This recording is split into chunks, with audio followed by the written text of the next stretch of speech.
अस्सलाम वालेकुम इंतहाई प्यारे बच्चों। हम फर्स्ट लॉ ऑफ थर्मोडायनामिक्स के न्यूमेरिकल कर चुके हैं लेक्चर 1 के अंदर। सेकंड लेक्चर के अंदर हमने हीट ऑफ रिएक्शन के न्यूमेरिकल करे। थर्ड लेक्चर के अंदर हमने हीट ऑफ फॉर्मेशन के न्यूमेरिकल करे।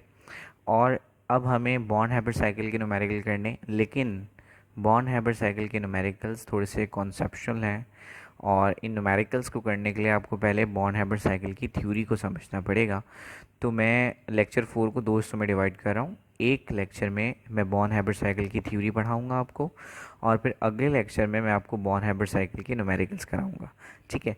तो बॉर्न हैबर साइकिल का कॉन्सेप्ट जो है वो सबसे पहले दो जर्मन साइंटिस्ट ने दिया था, जिनमें से एक का नाम मैक्स बॉर्न था और दूसरे का नाम फ्रिट्स हैबर था। और ये जो बॉर्न हैबर साइकिल है ये आई थी 1919 के अंदर। देखें, केमिस्ट्री के अंदर साइंटिस्ट का नाम और इन्होंने ये लॉ कब दिया ये आपको याद नहीं रखना होता, लेकिन हाँ बायोलॉजी के अंदर आपको ये दोनों चीज़ें याद रखनी होती हैं कि कौन सा लॉ किस साइंटिस्ट ने दिया, किसकी डिस्कवरी किस साइंटिस्ट ने की, किस सन में की। ये हमें बायोलॉजी के लिए तो हमें पता होना चाहिए, लेकिन केमिस्ट्री के लिए हमें ये सब बातें पता हो या ना हो उससे कोई फ़र्क नहीं पड़ता। फिर भी मैंने आपको बता दिया हिस्ट्री के लिए कि बॉर्न हैबर साइकिल को दो जर्मन साइंटिस्ट ने मिलकर डिस्कवर किया था। एक का नाम था मैक्स बॉर्न और दूसरे का नाम था फ्रिट्स हैबर। और इन्होंने ये काम कब किया था? इन्होंने ये काम किया था 1919 के अंदर। अब क्योंकि दो साइंटिस्ट ने मिलके इस पर काम किया था, तो इसलिए जो पहले वाला साइंटिस्ट था जिनका नाम था मैक्स बॉर्न, उसमें से हमने उठा लिया बॉर्न, और जो दूसरे साइंटिस्ट थे फ्रिट्स हैबर, इसमें से हमने उठा लिया हैबर। और इन दोनों के नाम को जोड़ दिया तो ये बन गया बॉर्न हैबर साइकिल।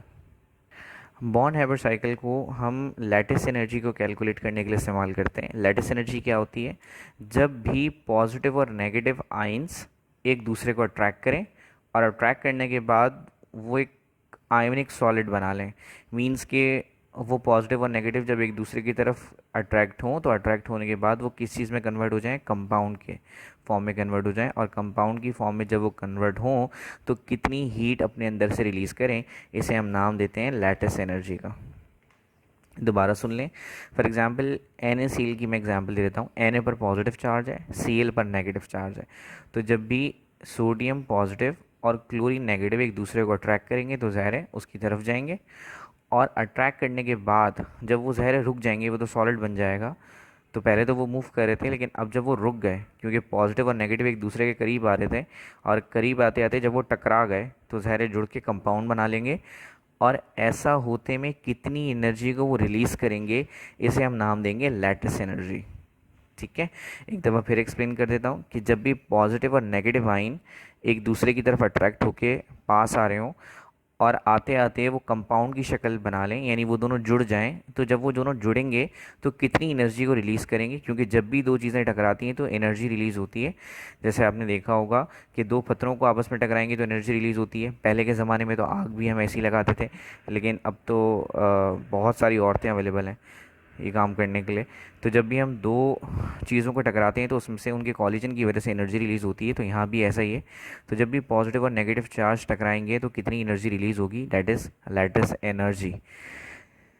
ठीक है। अब मैं आपको बॉर्न हैबर साइकिल की डेफिनेशन से समझा देता हूँ कि बॉर्न हैबर साइकिल आपसे कहना क्या चाहता है। वैसे मैंने आपको बॉर्न हैबर साइकिल का मतलब समझा दिया है कि बॉर्न हैबर साइकिल को हम लैटिस एनर्जी को कैलकुलेट करने के लिए इस्तेमाल करते हैं, क्योंकि लैटिस एनर्जी हमारे पास अभी तक इतनी टेक्नोलॉजी फास्ट नहीं हुई कि हम लैटिस एनर्जी को डायरेक्ट कैलकुलेट कर सकें। तो इस वजह से हम पूरा एक साइक्लिक प्रोसेस चलाते हैं थ्योरेटिकली, और फिर हम लैटिस एनर्जी को कैलकुलेट करते हैं। तो देखिए बाय स्टेटमेंट हम इसको जल्दी से देख लेते हैं। लिखा हुआ है it is a cycle. Cycle का मतलब ये होता है कि साइक्लिक प्रोसेस का मतलब ये होता है कि जहाँ से आपने स्टार्ट किया हो घूम के आप वापस वहीं आ जाएं, इसे हम साइक्लिक प्रोसेस या साइकिल कहते हैं। तो जहाँ से हम स्टार्ट करते हैं वहाँ से ही एंड हो जाए तो उसे हम साइक्लिक प्रोसेस का नाम देते हैं। फॉर एग्ज़ाम्पल अगर मैं यहाँ हूँ तो मैं यहाँ से मूव करते करते करते करते यहाँ आ गया, ये एक साइक्लिक प्रोसेस नहीं है। दोबारा देखें, मैं यहाँ हूँ, मैं यहाँ से यहाँ गया, यहाँ आया, फिर यहाँ आया, फिर वापस यहाँ आ गया, तो यहीं से तो मैंने शुरुआत की थी। इसका मतलब हाँ ये एक साइक्लिक प्रोसेस है। और क्या हो सकता है साइक्लिक प्रोसेस? मैं यहाँ था, मैं रोटेट होके वापस अपनी जगह पर ही आ गया। तो साइक्लिक प्रोसेस का मतलब कि जहाँ से आपने स्टार्ट किया था आप वापस भी रिटर्न वहीं पे ही आ रहे हैं। So it is a cycle of enthalpy change. Enthalpy change का मतलब क्या होता है, मैंने प्रीवियस लेक्चर में बताया था कि total heat content of the system, यानी एक सिस्टम की जो टोटल हीट होती है उसे हम किसका नाम देते हैं, एंथैल्पी। अब ये एंथैल्पी की साइकिल है, यानी जगह जगह जगह जगह डेल्टा एच आपको नज़र आएगा लिखा हुआ, ये कहना चाह रहे हैं in which an ionic solid is theoretically form, जिसमें एक आयनिक सॉलिड बन रहा है लेकिन फर्जी तौर पे। आयनिक सॉलिड का मतलब क्या होता है, आयनिक सॉलिड का मतलब है कि एक ऐसा सॉलिड जो कि पॉजिटिव और नेगेटिव आयन से बना हो, यानी आयनिक बॉन्ड से बना हो। 9th या 10th क्लास में आपने आयनिक बॉन्ड पढ़ा होगा। एक ऐसा बॉन्ड होता है जो कंप्लीट ट्रांसफ़र की वजह से बनता है, यानी होता क्या है कि एक एटम इलेक्ट्रॉन को लॉस कर देता है कम्प्लीटली, तो उस पर पॉजिटिव चार्ज आ जाता है, और दूसरा एटम उसी इलेक्ट्रॉन को गेन कर लेता है तो उस पर नेगेटिव चार्ज आ जाता है। और फिर जब ये दोनों जुड़ जाते हैं तो वो बनने वाला सॉलिड क्या कहलाता है, आयोनिक सॉलिड। जैसे सोडियम है, सोडियम अपना इलेक्ट्रॉन लॉस कर देता है तो बन जाता है Na पॉजिटिव। इसी तरह से क्लोरीन उसी इलेक्ट्रॉन को गेन कर लेता है तो बन जाता है क्लोरीन नेगेटिव, और जब ये दोनों जुड़ जाते हैं तो क्या बनता है, NaCl। तो NaCl एक आयनिक सॉलिड कहलाएगा। क्यों? क्योंकि पॉजिटिव और नेगेटिव आइंस की वजह से बना है। तो एक ऐसी साइकिल है जिसमें हम जगह जगह डेल्टा एच को डिस्कस करेंगे, और एट द एंड हमारे पास बनेगा क्या, आयोनिक सॉलिड, जैसे कि NaCl, जैसे कि रुबिडियम क्लोराइड, जैसे कि मैग्नीशियम क्लोराइड। कोई भी आयनिक कंपाउंड बनेगा या आयनिक सॉलिड बनेगा, बनेगा किससे, उनके एलिमेंट से। उनके एलिमेंट्स का मतलब उनकी सिंपलर फॉर्म से। यानी अगर मैं आपको इस लाइन को एक्सप्लेन करना चाहूँ तो वो ये कह रहे हैं, जैसे Na है पॉजिटिव और क्लोरीन है नेगेटिव, ये दोनों आपस में जुड़ जाएंगे और क्या बना लेंगे, NaCl। तो ये देखिए ना, ये इसकी एलिमेंटल फॉर्म है। चले अगर आप चार्ज को हटा भी दें तो ये इनकी एलिमेंटल फॉर्म्स हैं, Na और क्लोरीन। लेकिन ऐसा भी तो हो सकता था कि मैं इसको इससे बना दूं, जैसे फॉर एग्जांपल NaOH ले लूं और यहाँ पर ले लूँ HCl। तो अभी भी क्या होगा, Na और Cl मिलके क्या बना लेंगे, NaCl। साथ में H2, और ये जो O बचा ये बन जाएगा H2। लेकिन ये एलिमेंटल फॉर्म नहीं है। एलिमेंटल फॉर्म का मतलब है वो चीज़ सिंगल हो, सिंगल होने का मतलब उसके साथ कोई और ना हो। तो यहाँ पर तो सोडियम के साथ ऑक्सीजन भी है, हाइड्रोजन भी, तो एलिमेंटल फॉर्म थोड़ी है। यहाँ पर क्लोरीन के साथ हाइड्रोजन भी, इसलिए एलिमेंटल फॉर्म थोड़ी है। तो हमें बनाना तो आयनिक सॉलिड है लेकिन उसकी एलिमेंटल फॉर्म से, यानी ऐसी फॉर्म जिसमें सिर्फ वही चीज़ हो, इसके अलावा कोई और चीज़ ना हो। तो वो कह रहे हैं कि हमें उसके एलिमेंट से फॉर्म करना है लेकिन उनके स्टैंडर्ड स्टेट्स में। स्टैंडर्ड स्टेट्स का मतलब क्या होता है, स्टैंडर्ड स्टेट्स का मतलब ये है कि आप जितना भी काम कर रहे हैं वो 1 atm प्रेशर पर करें, यानी जिस जगह पर आप ये काम कर रहे हैं उस जगह का प्रेशर कितना होना चाहिए, यानी कंटेनर का प्रेशर कितना होना चाहिए, 1 atm। और उस जगह का टेम्परेचर कितना होना चाहिए, 25 डिग्री सेंटीग्रेड। तो अगर आप 1 atm, कंटेनर का प्रेशर कितना रखेंगे, 1 atm, और कंटेनर का टेम्परेचर कितना रखेंगे, 25 डिग्री सेंटीग्रेड, तो ये कंडीशंस क्या कहलाएंगी, स्टैंडर्ड। अब ज़रा जल्दी से लॉ को दोबारा देख लेते हैं, साइकिल को दोबारा देख लेते हैं। वो आपसे कह रहा है कि भाई ये एक एंथैल्पी की साइकिल है, यानी डेल्टा एच की साइकिल है, जिसमें आयनिक सॉलिड फॉर्म होगा फर्जी तौर पर अपने एलिमेंट से, और वो सारे के सारे काम हो रहे होंगे स्टैंडर्ड्स पर, यानी कि 1 atm और 25 डिग्री सेंटीग्रेड पर। तो फिर आप उसे नाम देंगे बॉन हैबर साइकिल। एक ऐसी साइकिल जिसमें डेल्टा एच की वैल्यू एंथैल्पी स्टैंडर्ड पर कैलकुलेट की जाएगी, और एट द एंड आपके पास क्या चीज़ फॉर्म होकर आएगी, आयनिक सॉलिड उनके एलिमेंटल फॉर्म में से। अब हम इसको एलिब्रेट करने जा रहे हैं, हम इसे अच्छे से डिटेल में डिस्कस करेंगे। तो मैं इसी चीज़ को आपको एक्सप्लेन कर देता हूँ एक एग्जांपल से। देखिए मैं इंतहाई आपको तमीज़ से पढ़ा रहा हूँ। मैं जितने ज़्यादा एक्शंस मारूंगा आपको उतना ही कम समझ आएगा, क्योंकि असल में ये फ़िज़िकल इंटरेक्शन नहीं है, ये एक तरह से ऑनलाइन स्टडी है। तो उसमें हमें बहुत सीरियस होकर पढ़ना पड़ेगा, मुझे बहुत सीरियस होकर पढ़ाना पड़ेगा, और आपको बहुत सीरियस होकर सुनना पड़ेगा। अगर ये फ़िज़िकल क्लास होती तो इस टॉपिक को मैं इस तरह से नहीं पढ़ाता, यहाँ तक कि कोई भी टॉपिक मैं इस तरह से नहीं पढ़ाता। खैर, अगर हम एग्ज़ाम्पल लें जैसे कि सीज़ियम फ्लोराइड की, तो पहले मैंने ले लिया सीज़ियम, फिर आ गया फ्लोरीन। अच्छा, फ्लोरीन के साथ मसला ये है कि फ्लोरीन सिंगल में नहीं होता, फ्लोरीन गैस की फॉर्म में होता है, यानी 2 की फॉर्म में होता है। कुछ चीज़ें हैं जो कि डायटोमिक फॉर्म में होती हैं, जैसे H2, Cl2, O2, N2I2Br2। तो कुछ ऐसे केमिकल्स हैं जो कि सिंगल मिलते नहीं हैं, वो टू की फॉर्म में मिलते हैं, यानी डायटोमिक फॉर्म में मिलते हैं। तो सीजियम तो सिंगल मिलता है, लेकिन फ्लोरीन सिंगल नहीं मिलता, फ्लोरीन जो है वो टू की फॉर्म में मिलता है। जब मैं इन दोनों को मिलाऊंगा तो ये क्या बन जाएगा, CSF, यानी कि सीजियम फ्लोराइड, सीजियम फ्लोराइड। और ऐसा करते वक्त जो एनर्जी रिलीज़ होती है वो कितनी होती है, वो होती है -553.5 किलो जूल पर मोल। देखें इस वैल्यू को, ये हम मशीन से कैलकुलेट करते हैं, तो ये वैल्यूज़ हमारे पास कुछ इंस्ट्रूमेंट्स होते हैं उनसे कैलकुलेट होके आती है। जैसे कई जगह पर हम क्लोरीमीटर इस्तेमाल करते हैं, वो हमें वैल्यू को कैलकुलेट करके दे देती है। तो ये हम डिफरेंट इंस्ट्रूमेंट से कैलकुलेट करेंगे। अच्छा, अब मसला ये है कि अगर आप यहाँ पर सीजियम देखें तो कितने हैं, 1, यहाँ भी सीजियम देखें तो कितने हैं, 1, तो ये तो सेट है। लेकिन अगर आप F को देखें तो F में क्या सिनेरियो, यहाँ पर F कितने हैं, 1, कुछ नहीं है तो 1 है, लेकिन यहाँ पर कितने हैं, 2। तो आपको इसे बैलेंस करना पड़ेगा। कैसे बैलेंस करेंगे, यहाँ पर हम लगा देंगे हाफ, 1/2 का मतलब होता है आधा, तो यहाँ 2 है, तो 2 का आधा कितना हो गया, 1। तो इसका मतलब हुआ कि 1 फ्लोरीन है, और यहाँ भी कितने फ्लोरीन है, 1। अभी इक्वेशन हो गई बैलेंस। अब इसी काम को हम टुकड़ों में करेंगे। कैसे करेंगे, इससे पहले आपको एक बात और याद रखनी पड़ेगी कि यहाँ जो सीजियम है, ये सीजियम सॉलिड फॉर्म में होता है, जबकि जो फ्लोरीन है वो गैस की फॉर्म में होती है। और हमें एट द एंड बनाना क्या था, आयोनिक सॉलिड, यानी ये जो CSF है ये सॉलिड ही होगा, क्योंकि अभी आपने बॉर्न हैबिट साइकिल में पढ़ा कि आयोनिक सॉलिड बनाना है, तो एट द एंड सॉलिड बनेगा। फ्लोरीन गैस की फॉर्म में, जबकि सीजियम सॉलिड फॉर्म में। अच्छा, अब आपको ये भी पता है कि भाई एक एटम इलेक्ट्रॉन को लॉस करता है तो उस पर पॉजिटिव चार्ज आ जाता है, और एक एटम इलेक्ट्रॉन को गेन करता है तो उस पर नेगेटिव चार्ज आता है, और ये फिर दोनों एक दूसरे को अट्रैक्ट कर लेते हैं। अब एक बात आपने याद ये रखनी है कि सीजियम इलेक्ट्रॉन को लॉस करेगा, क्योंकि सीजियम मेटल है, मेटल का काम होता है इलेक्ट्रॉन को लॉस करना, और नॉन मेटल इलेक्ट्रॉन को क्या करता है, गेन, नॉर्मली गेन करता है। लेकिन जहाँ भी इलेक्ट्रॉन गेन होगा या लॉस होगा वो हमेशा गैसेस स्टेट में होगा, गैसेस। आपको याद होगा कि आपने आयनाइजेशन पोटेंशियल की डेफिनेशन पढ़ी होगी 9th क्लास में, कि आयनाइजेशन पोटेंशियल वो एनर्जी होती है जो कि इलेक्ट्रॉन को लॉस करने के लिए दी जाती है, बट जो एटम है वो कौन सी स्टेट में होना चाहिए, गैसेस स्टेट में। आप अगर 9th क्लास की बुक या मैट्रिक की बुक निकाल के देखें तो आपको मिल जाएगा कि it is the minimum amount of energy required to remove an electron from the outermost shell in its gaseous state। तो लास्ट में डेफिनेशन में लिखा होता है गैसेस स्टेट, गैसेस स्टेट।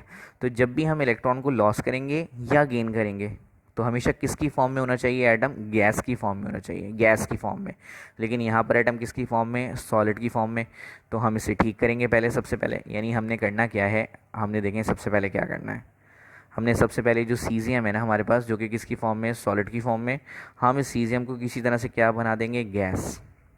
और गैस कैसे बनाएंगे, हम इसे एनर्जी देंगे, हम इसे गर्म करते रहेंगे तो ये सॉलिड से क्या बन जाएगा, गैस। हाँ, अब ये गैस बन गया तो अब दूसरा काम क्या होगा कि जो सीजियम गैस की फॉर्म में है, अब ये अपने अंदर से क्या निकालेगा, इलेक्ट्रॉन। तो सीजियम अलग और इसका इलेक्ट्रॉन अलग, और जो चीज़ इलेक्ट्रॉन को लॉस कर देती है उस पर कौन सा चार्ज आ जाता है, पॉजिटिव। अच्छा, यहाँ पर हमने क्या किया, हमने सॉलिड से गैस में कन्वर्ट कर दिया। तो याद रखिएगा, कभी भी अगर हम चीज़ों को सॉलिड से गैस में कन्वर्ट कर दें तो ये प्रोसेस कहलाता है सब्लिमेशन। सुना होगा आपने 9th क्लास में, एक ऐसा प्रोसेस जिसमें हम सॉलिड से डायरेक्टली क्या बना दें, गैस, तो वो प्रोसेस कहलाता है सब्लिमेशन। तो यहाँ पर जो हीट आएगी वो किसकी आएगी, सब्लिमेशन की। और यहाँ हमने क्या करा कि जब वो गैस में ऑलरेडी आ चुका था तो हमने उसके इलेक्ट्रॉन को लॉस कर दिया। ठीक है, तो इलेक्ट्रॉन के लॉस करने के लिए जो एनर्जी चाहिए होती है उस एनर्जी को हम कहते हैं आयनाइजेशन पोटेंशियल, यानी कि आईपी, या फिर आयनाइजेशन एनर्जी यानी कि I.E। तो आयनाइजेशन पोटेंशियल भी कह सकते हैं और आयनाइजेशन एनर्जी भी कह सकते हैं। जब भी हम किसी सॉलिड को डायरेक्टली गैस में कन्वर्ट करेंगे तो वो एनर्जी क्या कहलाएगी, हीट ऑफ सब्लिमेशन या एंथैल्पी ऑफ सब्लिमेशन। और जब कोई एटम गैस की फॉर्म में है और अगर वो इलेक्ट्रॉन को लॉस कर दे तो उसके लिए जितनी एनर्जी चाहिए होती है उसे हम कहते हैं आयनाइजेशन एनर्जी या फिर आयनाइजेशन पोटेंशियल। तो जल्दी से हम इन दोनों स्टेप्स को कर लेते हैं। तो जल्दी से हम पहली हेडिंग लगा देते हैं, नंबर 1, यानी ये जो काम हुआ है ना अब हम इसे टुकड़ों में कर रहे हैं।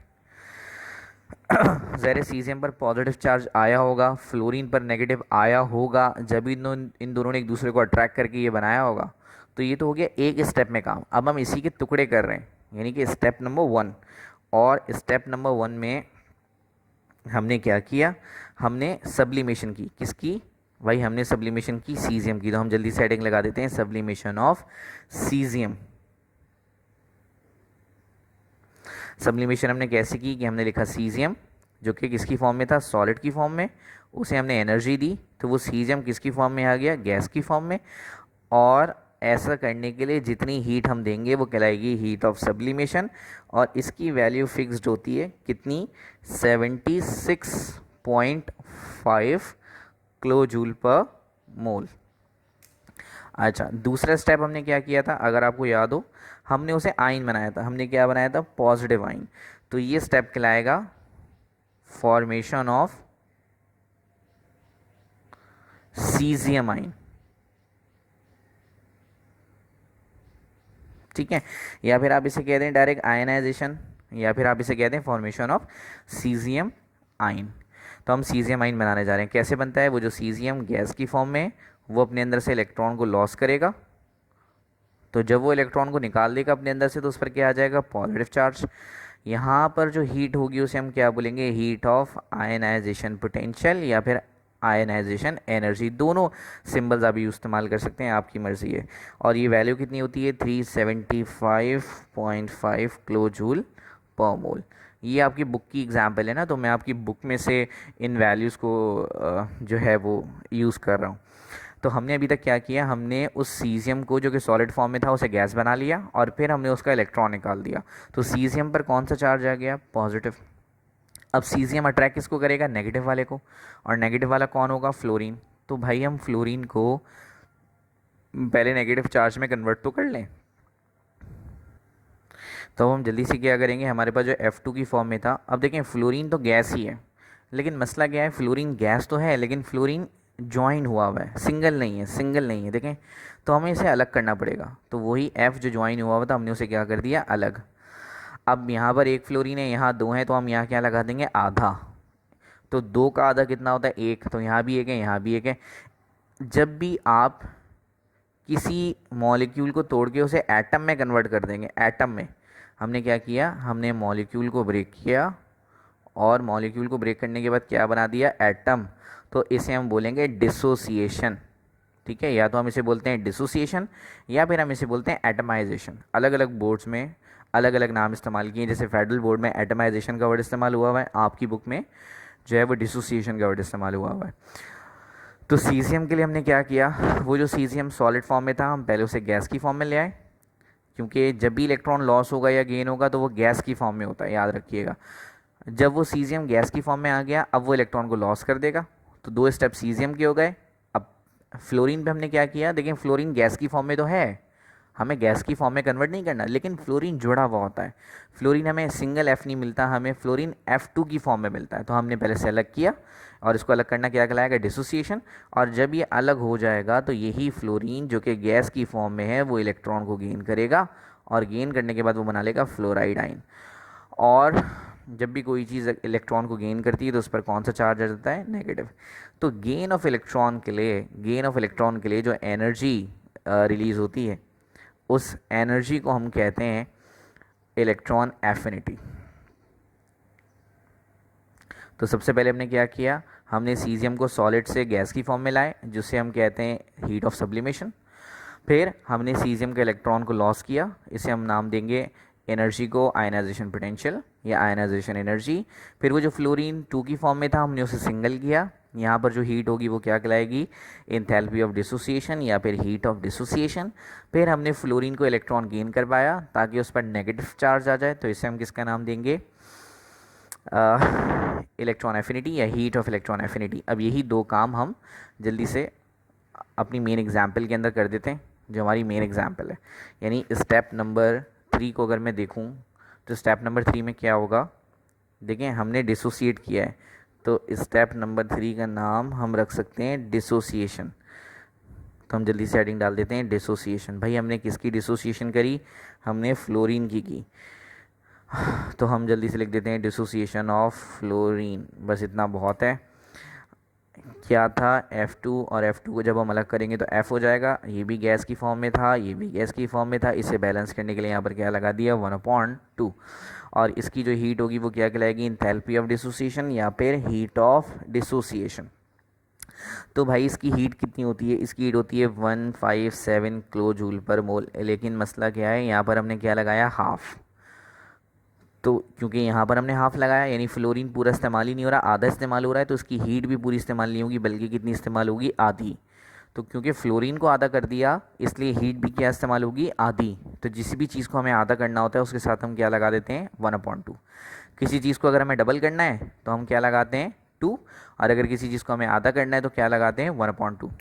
उसके बाद हमने क्या करा, इलेक्ट्रॉन को गेन करवाया, यानी स्टेप नंबर 4 का नाम क्या होगा, formation of fluoride ion. Fluorine पर जब तक चार्ज नहीं होता तो उसे हम फ्लोरीन पढ़ते हैं, लेकिन फ्लोरीन पर जब नेगेटिव चार्ज आ जाता है तो उसे हम पढ़ते हैं फ्लोराइड। तो अब हम फ्लोराइड आयन बनवा रहे हैं। कैसे, ये जो F गैसियस फॉर्म में है ये इलेक्ट्रॉन को गेन करेगा, और जब ये गेन कर लेगा तो क्या बन जाएगा, F नेगेटिव। यहाँ पर जो हीट होगी वो क्या कहलाएगी, इलेक्ट्रॉन एफिनिटी। और इलेक्ट्रॉन देखें, हर चीज़ की कॉन्स्टेंट्स वैल्यूज़ हैं जो कि साइंटिस्ट ने ऑलरेडी कैलकुलेट की हुई हैं। तो अभी तक हमने क्या किया, हमने सीज़ियम लिया, उसे गैस की फॉर्म में कन्वर्ट किया, फिर उसको इलेक्ट्रॉन लॉस करवाया तो वो बन गया सीज़ियम पॉजिटिव। दूसरी साइड पर हमने क्या किया, फ्लोरीन लिया, उसे हमने पहले अलग किया, F2 से F किया, और फिर उसे इलेक्ट्रॉन गेन करवाया तो वो F नेगेटिव बन गया, यानी सीज़ियम पॉजिटिव आ गया और फ्लोराइड नेगेटिव आ गया। अब इन दोनों को जोड़ देंगे, समझे। चलें, अब हमारे पास स्टेप नंबर 5 क्या होगा, फॉर्मेशन ऑफ सॉलिड। क्योंकि आपको याद होगा कि बॉर्न हैबिट साइकिल में लिखा हुआ था कि आयोनिक सॉलिड बनाना है, तो इसलिए हेडिंग में भी हम अच्छा करने के लिए क्या लिख रहे हैं, फॉर्मेशन ऑफ सॉलिड। दोनों को जोड़ देंगे तो क्या बनेगा, सीजियम फ्लोराइड। तो स्टेप 5, फॉर्मेशन ऑफ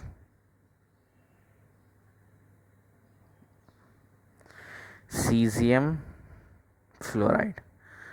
बहुत तमीज़ से सुनना है आपने, बहुत सुकून से टॉपिक। क्या होगा, सीजियम पॉजिटिव और F नेगेटिव एक दूसरे को अट्रैक्ट करेंगे तो क्या बन जाएगा, CSF। अच्छा, ये गैस की फॉर्म में था, ये भी गैस की फॉर्म में था, लेकिन एट द एंड क्या बनेगा, सॉलिड। क्योंकि देखें, जब वो अट्रैक्ट करते करते करते करते करते करते करीब आ जाएंगे तो जुड़ जाएंगे, और जुड़ जाएंगे तो उनमें स्पेसेस ख़त्म हो जाएंगी। आपने पढ़ा होगा कि सॉलिड के अंदर स्पेसेस ना होने के बराबर होती हैं। तो जब वो करीब आते आते आते अट्रैक्शन की वजह से करीब आएंगे और जुड़ जाएंगे तो उनमें स्पेसेस नहीं बचेंगी, इसलिए वो चीज़ सॉलिड हो जाएगी। और इसकी जो हीट होती है, मैंने आपको बताया था कि जब भी पॉजिटिव और नेगेटिव अट्रैक्ट करने के बाद सॉलिड बना लेंगे तो इसे हम कहते हैं लैटिस एनर्जी। लेकिन ये लैटिस एनर्जी हम डायरेक्ट कैलकुलेट नहीं कर सकते, यही तो हमें मालूम करना है। सिर्फ इस चीज़ को मालूम करने के लिए बॉर्न हैबिट साइकिल चलेगी। तो अब हमने किया क्या है, मैं बताता हूँ आपको हमने किया क्या है, एक फ्लो चार्ट की फॉर्म में। हम इसे ऐसे लिख देते हैं, the born habit cycle on, born habit cycle हमने किस पे चलाई, CSF पर, इज रिप्रेजेंटेड या प्रेजेंटेड, जो आप लिखना चाहें, बाय। अब मैं आपको ना ये जो अभी तक मैंने जो कुछ पढ़ाया है मैं उसे फ्लो चार्ट की फॉर्म में समझाता हूँ कि हमने एक्चुअली किया क्या है। हमने सबसे पहले क्या किया, हमने सबसे पहले सीजियम लिया, और वो सीजियम किसकी फॉर्म में था, वो सीजियम सॉलिड की फॉर्म में था। हमने उसे डायरेक्ट 1/2 F2 से जोड़ा और वो क्या बन गया, CSF सॉलिड। यही किया है ना हमने, देखें जो हमारा पहला स्टेप से पहले था, ये देखें CS प्लस 1/2 F2 और मिलके क्या बना रहे हैं, CSF। हमने सबसे पहली इक्वेशन में ये देखा। अब हमने क्या करा, हमने इसी के स्टेप्स कर दिए थे, अगर आपको याद हो तो। ये तो हो गया काम करने का एक तरीका, एक ही स्टेप में सब कुछ कर दें। और फिर उसके बाद हमने साइकिल चलाई, साइकिल चलाने के बाद दोबारा हम देखिएगा यहीं आ जाएंगे। देखें हमने क्या करा, हमने सीजियम लिया और हमने सीजियम को सबसे पहले किस में कन्वर्ट कर लिया, हमने सीजियम को सबसे पहले गैस की फॉर्म में कन्वर्ट कर लिया। तो सीजियम सॉलिड से क्या बन गया, गैस। ऐसे ही आपको याद होगा, मैं अगर आपको दिखाना चाहूँ तो ये देखें, आपने सबसे पहले क्या किया, सीजियम जो कि सॉलिड की फॉर्म में था आपने उसे क्या बना लिया, गैस। फिर जब वो गैस बन गया तो आपने उसका इलेक्ट्रॉन लॉस कर दिया और वो क्या बन गया, सीजियम पॉजिटिव। तो चलिए हमने सीजियम गैस की फॉर्म में तो लिया है, अब हम सीजियम को क्या कर देते हैं, पॉजिटिव। तो उसके बाद हमने क्या किया भाई, हमने सीजियम को, जो सीजियम गैस की फॉर्म में था, हमने उस सीजियम का इलेक्ट्रॉन लॉस करवाया और वो सीजियम किस में कन्वर्ट हो गया, पॉजिटिव में।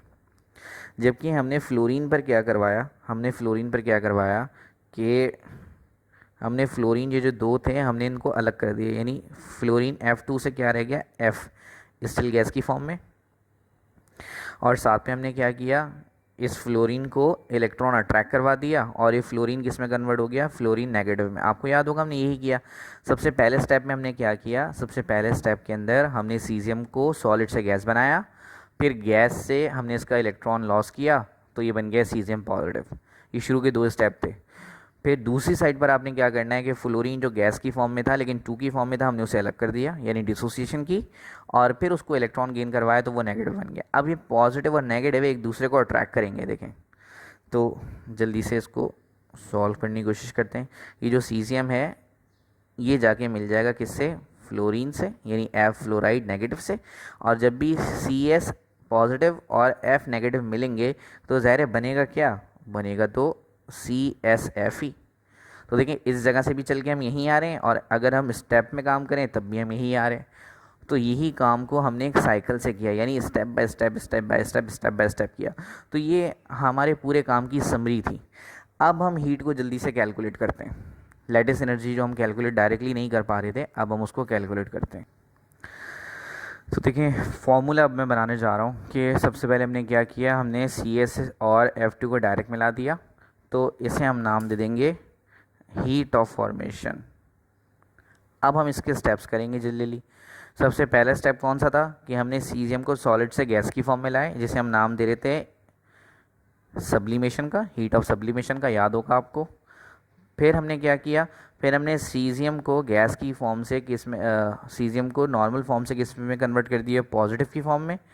तो इसे हम नाम दे रहे थे इंथैल्पी ऑफ आयनाइजेशन पोटेंशियल या आयनाइजेशन एनर्जी। मैंने आपको स्टेप बाय स्टेप सारा काम किया है, करवाया है। अगर आप, मैं यहाँ दोबारा दिखा देता हूँ आपको, ये देखें। पहले हमने डायरेक्ट काम किया, फिर हमने हीट ऑफ सब्लिमेशन, फिर हमने हीट ऑफ आयनाइजेशन पोटेंशियल, फिर अगर आप देखें तो हीट ऑफ डिसोसिएशन, फिर इलेक्ट्रॉन एफिनिटी, और बिल्कुल लास्ट में लैटिस एनर्जी। ये देखें लैटिस एनर्जी। तो अब इन सबको जल्दी जल्दी मैं मिला देता हूँ। यानी फ्लोरीन को जो हमने अलग किया था वो क्या कहलाएगा, हीट ऑफ डिसोसिएशन। फिर हमने फ्लोरीन को इलेक्ट्रॉन गेन करवाया, इलेक्ट्रॉन एफिनिटी। और उसके बाद जब पॉजिटिव और नेगेटिव को जोड़ा तो वो क्या कहलाता है, लैटिस एनर्जी, यानी कि LE, लैटिस एनर्जी। अब हम सबकी जगह पर सबकी वैल्यूज़ डाल देते हैं जल्दी जल्दी। तो देखें डेल्टा एच एफ की वैल्यू कितनी थी, यहाँ से देख लेते हैं, -553.5। तो भाई इसकी जगह आ गया -553.5। फिर हीट ऑफ सब्लिमेशन, तो बेटा हीट ऑफ सब्लिमेशन कितनी है, 76.5। तो यहाँ जल्दी से लिख दिया 76.5। फिर देखें लैटिस एनर्जी कितनी है, 375.5। तो यहाँ लिख दिया 375.5, 375.5। फिर देखें तो डिसोसिएशन एनर्जी कितनी है, तो भाई डिसोसिएशन एनर्जी ये रही 1.2 मल्टीप्लाई 157। तो जल्दी से लिख देते हैं यहाँ पर 1, यहाँ पर आप ब्रैकेट लगा दें तो ज़्यादा बेहतर है, 1/2 मल्टीप्लाई 157, क्योंकि एक चीज़ मल्टीप्लाई हो रही थी ना। अच्छा, फिर उसके बाद अगर आप देखें तो डिसोसिएशन भी हो गया। अब इलेक्ट्रॉन एफिनिटी, इलेक्ट्रॉन एफिनिटी कितनी है, -328.8, -328.8। अब भी अगर आप चाहें तो नेगेटिव यूज़ कर सकते हैं, तो 328.2। और लास्ट में हमारे पास क्या है, लैटिस एनर्जी, जो कि हमें कैलकुलेट करनी है। अब आप क्या करेंगे, देखें कैलकुलेटर में जल्दी से आपने क्या करना है, सबसे पहले आप इसको और इसको जमा कर देंगे। ठीक है, इसको पहले 2 से डिवाइड करिएगा। तो कैलकुलेटर में लिखिएगा 76.5, फिर 375.5, फिर 157 को 2 से डिवाइड करके प्लस कर दीजिएगा, और फिर आखिर में माइनस करेंगे 328.2 को। तो ये वाली चीज़ तो अपनी जगह पर ऐसी रहेगी, और इसे आप कैलकुलेटर से सॉल्व करके लिख देंगे। तो जब आप इनको कैलकुलेटर से कैलकुलेट करेंगे तो आपके पास आंसर आएगा 202.3। और यहाँ पर जो लेटेस्ट एनर्जी है वो एज इट इज़ रह जाएगी, क्योंकि ये तो हमने अभी कैलकुलेट करनी है। अब अगर ये इक्वल की दूसरी तरफ जाएगा तो ये भी वैल्यू क्या हो जाएगी, नेगेटिव, यानी -553.5, ये वहाँ पे जाके नेगेटिव हो जाएगा। तो 202.3, और यहाँ से क्या बच गया, सिर्फ लेटेस्ट एनर्जी। अब इन दोनों को कैलकुलेटर से सॉल्व करेंगे तो कैलकुलेटर आपको क्या लिखा हुआ देगा, -755.8 किलो जूल पर मोल, जो यूनिट है आखिर में वही आ जाएगी। और यहाँ पर क्या बच गया, हीट ऑफ लेटेस्ट एनर्जी। अब जिस चीज़ को हम मालूम करते हैं तो उसे पहले लिखते हैं तो अच्छा लगता है, तो आप जल्दी से इसे पहले लिख दें। तो यहाँ क्या बच गया, -755.8 किलो जूल पर मोल। तो अब हमने इसके टॉपिक पढ़ लिया। अब हमें थोड़ी बहुत नोहा हो गई कि पहले हम क्या करेंगे, पहले हम जल्दी से उसे सॉलिड को गैस की फॉर्म में कन्वर्ट करेंगे, फिर उसका इलेक्ट्रॉन लॉस करेंगे, फिर जो सेकंड वाला होगा उसे पहले हम सिंगल करेंगे, फिर उसमें इलेक्ट्रॉन ऐड करेंगे, और फिर हम दोनों को अट्रैक्ट करवाएंगे। तो फिर ये बॉर्न हैबिट साइकिल कंप्लीट हो जाएगी। तो टोटल बॉर्न हैबिट साइकिल के 5 स्टेप्स हैं। ठीक है, इस वीडियो को पहले आप बहुत अच्छे से देखिए, बहुत सुकून से कोशिश करिएगा चीज़ें याद हो जाएं, फिर उसके बाद आप न्यूमेरिकल वाली वीडियो देखिएगा।